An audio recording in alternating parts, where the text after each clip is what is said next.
The Department of Education has approved Mandarin as part of the South African school curriculum, a decision greatly influenced by the fact that China is South Africa's biggest trading partner. The fact that Mandarin has now been registered in the list of foreign languages that can be offered by our schools in the curricula, it's a wonderful development for BRICS. What is important is that it's not only for trade relations, it affords opportunities for young people in South Africa to go and serve foreign offices elsewhere in the world. For over 80 years, bilateral and cultural ties have long been in practice at Pretoria Chinese School. Here, Mandarin is compulsory language and children learn it from an early age. As of January next year, many South African state schools may look as this classroom, as pupils will be able to choose Mandarin as a second language, an important announcement that has been embraced here at Pretoria Chinese School. I think with the improvement in relations between South Africa and China being a major trading partner with South Africa, it's important that the children, when they go into business, are able to read and to talk Mandarin, because there's no doubt that they're going to come into contact with Mandarin or Chinese business people. What makes us very happy is that the children, they will feel more encouraged or more motivated that in the future the subject can be recognized, not just an extra subject they can do and maybe help them somewhere along the line, so it will be officially being recognized. In a few months, many state school students will have the same privilege to learn Mandarin, placing them at an advantage when it comes to job opportunities. Chinese is quite an important language currently because, well, China is one of the biggest countries in the world. It will help me to get a job quite easily because it's quite a privilege to have Chinese, so it will look good on your resume or your CV.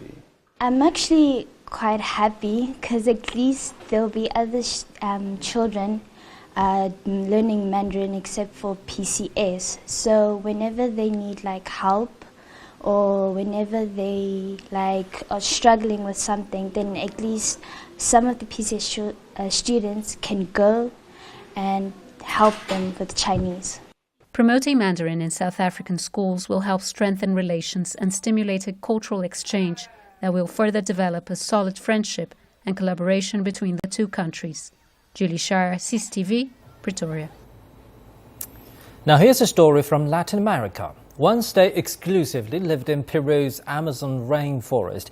Now more than 200 Shipibo-Conibo families live in downtown Lima. But as the city's new mayor takes office, this indigenous community fears it could lose its new home. Dan Collins reports.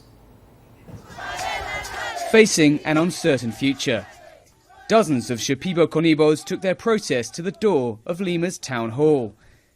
This indigenous group is afraid the new mayor won't respect his predecessor's promise to relocate them, as their home is bulldozed to make way for a new infrastructure project.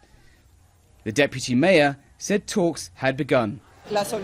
We will work to find a solution, and they know the town hall's doors are always open, and they can come here until we reach a solution which satisfies everyone. Behind this ironmonger's market, Cantagallo is their home away from home. A slum built on a landfill where they continue to make their traditional arts and crafts, and their children learn both Spanish and their native Shipibo at a special school. Here in the heart of the capital is Lima's only formally recognized indigenous community, the Shipibo-Conibo.